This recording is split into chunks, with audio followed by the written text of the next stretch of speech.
Hello my dear students, स्वागत है तमारू सरस्वती गणित मथक पर।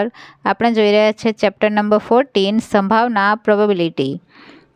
તો આગળના વિડીયોમાં આપણે સ્વાધ્યાય 14.1 ના પ્રશ્ન નંબર 21 સુધીના પ્રશ્નોનું સોલ્યુશન જોઈ ગયા।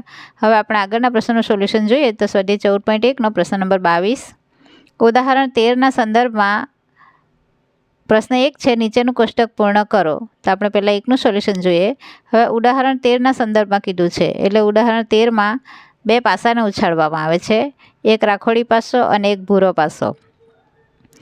તો આપણને આ પ્રશ્નમાં એવું કીધું છે કે ઘટના પર પાસાનો સરવાળો આટલો હોય 2 3 4 5 6 7 8 9 10 11 12 તો એની સંભાવના દરેકની શોધો। એટલે કે બ્લેક અક્ષરવાળી એ આપી દીધી છે અને આ રેડ અક્ષરવાળી જે મેં આન્સર લખેલા છે એ આપણે સંભાવના શોધવાની છે। હવે સરવાળો આટલો થવા માટે આપણે બંને પાસા પર મળતી ક્રમયુક્ત જોડ લખી દઈએ, જે ટેક્સ્ટ બુકમાં પણ આપેલી જ છે। તો બંને પાસા ઉછાળતા મળતી ક્રમયુક્ત જોડ નીચે પ્રમાણે છે। જો આ ભૂરા પાસા પર મળતી સંખ્યા એ પ્રથમ ઘટક છે અને રાખોડી પાસા પર મળતી સંખ્યા એ દ્વિતીય ઘટક છે। એટલે આ 1 2 3 4 આપણે જે અહીંયા પહેલો ઘટક છે લીધો 1 2 3 4 5 6 એ ભૂરા પાસા પર મળતો ઘટક છે અને આ તરફ જે દ્વિતીય ઘટક મળે છે 1 2 3 4 5 6 આ બધા જે દ્વિતીય ઘટક છે એ કયા પાસા પર મળે છે? રાખોડી પાસા પર મળે છે। તો આપણે કઈ રીતે લખવાનું? ધારો કે ભૂરા પાસા પર 1 મળે છે તો રાખોડી પાસા પર દ્વિતીય ઘટક 1 2 3 4 5 6 મળી શકે, ક્રમમાં લખવાનું। પછી ભૂરા પાસા પર 2 મળે છે તો રાખોડી પાસા પર 1 2 3 મતલબ ઊભી લાઈન આ રીતે 1 2 3 4 5 6 દર વખતે 1 2 3 4 5 6 ને આડી લાઈનમાં દર વખતે 1 2 3 4 5 6 એ દ્વિતીય ઘટક તરીકે લેવાની। ઊભી લાઈનમાં આપણે પ્રથમ ઘટક તરીકે ભૂરા પાસા પરની લેવાની। તો આ 1 2 3 4 5 6 બધી વખતે પહેલી લાઈનમાં છે અને આડી લાઈનમાં દર વખતે 1 2 3 4 5 6 દ્વિતીય ઘટક તરીકે છે। હવે કુલ પરિણામની સંખ્યા કેટલી થવાની? આપણને આટલા ટોટલ બે પાસાને ઉછાળતા ક્રમયુક્ત જોડ મળે છે, એક પાસા પર આ તો બીજા પાસા પર આ રીતે।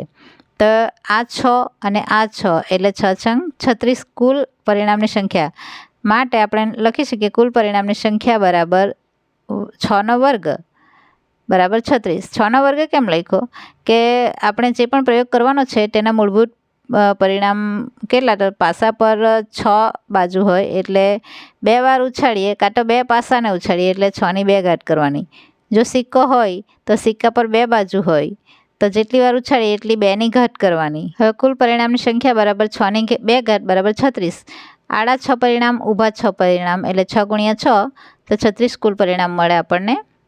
હવે આપણે જે ખાલી જગ્યાઓ પૂરવાની છે, જે કોષ્ટક પૂર્ણ કરવાનું છે, તો એના માટે પાસાનો સરવાળો કયો માંગેલો છે? 2 3 4 5 6 7 8 9 10 11 12 સુધીનો અને એને સાનુકૂળ પરિણામ આપણે જોઈએ શોધી કાઢીએ તો આપણને એના સાનુકૂળ પરિણામોની સંખ્યા ખબર પડી જાય તો પછી આપણે એની સંભાવના શોધી શકીએ દરેકની કે સાનુકૂળ પરિણામ છેદમાં કુલ પરિણામ। હવે પાસા પરનો સરવાળો 2 હોય તેવા સાનુકૂળ પરિણામ કયા છે? 1 1 આ એક જ માત્ર એવું છે કે જેનો સરવાળો 2 થાય, 1 + 1 એટલે સાનુકૂળ પરિણામની સંખ્યા કેટલી? 1। આ એક ક્રમયુક્ત જોડને 1 ગણવાનું છે। 3 સરવાળો હોય તેવી ક્રમયુક્ત જોડ કેટલી મળે છે? 2 મળે છે। 2 અને 1નો સરવાળો 3 થાય, 1 અને 2નો સરવાળો 3 થાય એટલે આપણે સાનુકૂળ પરિણામ 2 લખવાના। 4 સરવાળો હોય પાસા પરનો તેવી આપણને 3 પરિણામ મળે છે। 3 ને 1 1 ને 3 2 2 એટલે સાનુકૂળ પરિણામની સંખ્યા 3। 5 હોય તેવા આપણને 4 પરિણામ મળે છે। તો 4 ને 1 5 1 ને 4 5 3 ને 2 5 2 ને 3 5 એટલે 4 પરિણામ સાનુકૂળ। 6 હોય તેવા પરિણામ કયા છે? 5 1 1 5 4 2 2 4 અને 3 3 આ 5 સાનુકૂળ પરિણામની સંખ્યા। 7 સરવાળો હોય તેવી ક્રમયુક્ત જોડ આપણે જોઈએ 6 1 1 6 5 2 2 5 4 3 3 4 એટલે ટોટલ કેટલી થઈ 1 2 3 4 5 6 તો 6 સાનુકૂળ પરિણામની સંખ્યા. હવે 8 સરવાળો હોય તેવા જો 7 ઉપર મેક્સિમમ સાનુકૂળ પરિણામની સંખ્યા થાય છે અને પછી 8થી પાછી 1 1 ઘટી જાય છે. 2 સરવાળો હોય તેની 1 3ની 2 4ની 3 5ની 4 6ની 5 1 1 આમાં ઓછી હોય અને 7 પર મેક્સિમમ 6 હોય ફરી પાછી 8થી 1 1 સંખ્યા સાનુકૂળ પરિણામની ઘટી જાય એટલે કે 8માં 6 2 2 6 5 3 3 5 4 4 આ બધાનો સરવાળો 8 થાય છે. તેવા કેટલા પરિણામ મળે છે આપણને 1 2 3 4 અને 5 એટલે આપણે 5 લખીએ સાનુકૂળ પરિણામ. 9 હોય તેવા 6 3 3 6 5 4 4 5 એટલે કુલ 4 પરિણામ. 10 હોય તેવા 6 4 4 6 5 5 એટલે 3 પરિણામ. 11 હોય તેવા 6 5 5 6 એટલે 2 પરિણામ અને 12 હોય તેવા 6 + 6 1 પરિણામ. જેમ 2 સરવાળો થાય તો 1 + 1 એટલે 1 1 મળે તો જ એટલે સાનુકૂળ પરિણામ આપણને 1 અને 12 સરવાળો થાય તો 6 અને 6 12 થાય. એમાં બીજો કોઈ ક્રમયુક્ત જોડ આવતી નથી કે જેનો સરવાળો 12 થાય એટલા માટે એ આપણને પરિણામ મળે છે 1.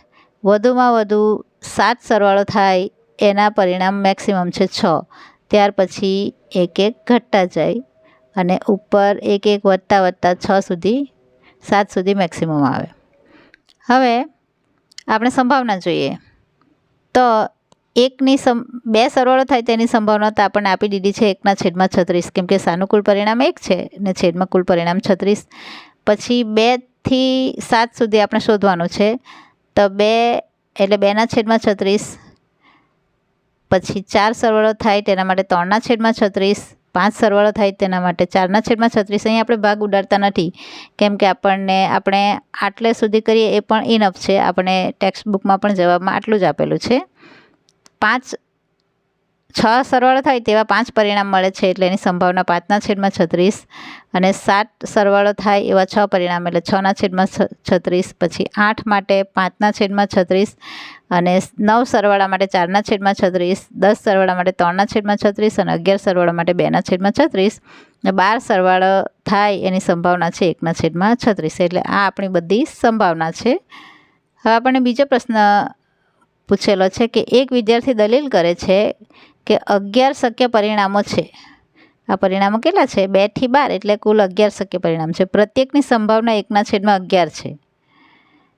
એક વિદ્યાર્થી કહે છે કે દરેકની સંભાવના 1/11 છે. આપણે અહીંયા જોયું છે કે સંભાવના તો અલગ અલગ છે પણ એ વિદ્યાર્થીનું કહેવું એવું છે કે આ 11 શક્ય પરિણામ કુલ એટલે દરેકની સંભાવના 1/11. શું આપ આ દલીલ સાથે સહમત છો? તમારા જવાબનું સમર્થન કરો. તો ના, અમે આ દલીલ સાથે સહમત નથી. કેમ? પાસા પરનો સરવાળો એ પરિણામો નથી. આપણે જે 11 જે આપણી પાસે આંકડા છે એ પરિણામ નથી, એ પાસા પરનો સરવાળો છે કે ભાઈ 2 સરવાળો હોય 3 સરવાળો હોય 4 સરવાળો હોય તો એ સરવાળો છે. ક્રમયુક્ત જોડ જે 36 મળે છે તે પરિણામો છે. આપણને આજે 36 ક્રમયુક્ત જોડ મળે છે રાખોડી પાસાને ભૂરા પાસાને ઉછાળતા તે આપણે મૂળભૂત ઘટના છે, પ્રાથમિક ઘટના છે. એટલે 36 પ્રાથમિક ઘટનાઓ સમસંભાવી છે પરંતુ 11 ઘટનાઓ બધી જ સમસંભાવી નથી. તેથી પ્રત્યેકની સંભાવના જે 1/11 છે એ દલીલ ખોટી છે. સ્વાધ્યાય 14.1નો પ્રશ્ન નંબર 23. એક રમતમાં 1 રૂપિયાના સિક્કાને 3 વાર ઉછાળવાનો છે. તેના પરિણામ દરેક વખતે નોંધવાના છે. જો તમામ વખતે સિક્કો ઉછાળતા સરખું પરિણામ મળે એટલે કે 3 છાપ અથવા 3 કાંટા તો હનીફ રમત જીતી જાય છે. અન્યથા હારે છે તો રમત હારે તેની સંભાવના શોધો. હવે રૂપિયાના સિક્કાને 3 વાર ઉછાળવાના છે અને દરેક વખતે એના પરિણામ નોંધવાના છે. તો દરેક વખતે સિક્કો ઉછાળતા સરખું પરિણામ મળે એટલે કે 3 છાપને 3 કાંટા મળે તો જ હનીફ રમત જીતે છે, નહીં તો હારે છે. એટલે કે 3 છાપ અને 3 કાંટા ન મળે તો હારે અને તેની સંભાવના શોધવાની છે હારે તે માટે. જો 1 રૂપિયાના સિક્કાને 3 વાર ઉછાળતા મળતા બધા જ શક્ય પરિણામ આપણે નીચે લખેલા છે કે બધી છાપ મળે તેવું એક પરિણામ HHH, 2 છાપ મળે HHT HTH અને THH એવા 3 પરિણામ. એક છાપ મળે એટલે કે 2 કાંટા મળે, HTT, THT, TTH એવા 3 પરિણામ. અને શૂન્ય છાપ મળે એટલે કે બધા જ કાંટા મળે તેવું એક પરિણામ, TTT 1. બધી જ છાપ માટે એક પરિણામ છે અને બધા જ કાંટા એટલે કે શૂન્ય છાપ માટે પણ એક પરિણામ છે. 2 છાપ માટે 3 પરિણામ અને એક છાપ એટલે કે 2 કાંટા માટે પણ 3 પરિણામ. તો કુલ પરિણામ કેટલા થાય છે? 8. માટે કુલ શક્ય પરિણામની સંખ્યા બરાબર 8. 3 ને 3 6 અને 2 8. અહીં 3 વખત સરખું પરિણામ ન મળે એવા 6 પરિણામ મળે છે. હવે હનીફ હારે તેની સંભાવના શોધવાની છે અને જો 3 છાપને 3 કાંટા મળે તો જ હનીફ જીતે છે, નહીં તો હારે છે. તો સરખું પરિણામ ન મળે તેવા 6 પરિણામ છે. સરખા પરિણામવાળા 2 પરિણામ છે, તો સરખા ન વાળા કેટલા છે? 3 ને 3 6. કયા કયા? HHT, HTH, THH, HTT, THT, TTH. આપણા બધા પરિણામ જે કેવા છે એ 3 સરખા ન હોય તેવા પરિણામ છે. એટલે કુલ 6 છે. તો ધારો કે ઘટના A બરાબર હનીફ રમત હારે છે. ઘટના એને સાનુકૂળ પરિણામની સંખ્યા કેટલી છે? 6. કેમ કે સરખા ન હોય તો હનીફ હારે છે અને હનીફ હારે તેની સંભાવના માંગેલી છે એટલે સાનુકૂળ પરિણામ 6 છે. માટે P of A બરાબર 6/8. કુલ પરિણામ 8 છે. આપણે ભાગ ચલાવીએ તો 3 દુ 6 ને 4 દુ 8 એટલે 2 2 ઉડી જાય. 3/4. P of A બરાબર 3/4 એટલે કે હનીફ રમત હારે તેની સંભાવના છે 3/4. બીજી રીત જોઈએ તો P of જીત એટલે કે હનીફ જીતે તેની સંભાવના કેટલી? તો એ ક્યારે જીતે? 3 પરિણામ સરખા મળે તો. હવે 3 પરિણામ સરખા 3 કાંટા અને 3 છાપ મળે તો, એટલે કે 2 પરિણામ મળે તો. એટલે P of જીત બરાબર 2/8 બરાબર 1/4. તો P of હાર એટલે કે હારવાની સંભાવના કેટલી? તો જીતવાની સંભાવના બાદ કરી દઈએ. 1 - P of જીત એટલે કે હારની સંભાવના 1માંથી જીતની સંભાવના બાદ કરતાં મળે. તો 1 - 1/4 બરાબર 4 × 4 - 1/4 બરાબર 3/4. તો આ છે આપણા પ્રશ્ન નંબર 22 અને 23નું સોલ્યુશન. હવે પછીના વિડીયોમાં આપણે જે બાકીના 2 પ્રશ્નો છે 24 અને 25 એનું સોલ્યુશન જોઈશું. ત્યાં સુધી આવજો વિદ્યાર્થી મિત્રો. જય માં સરસ્વતી. Thanks for watching.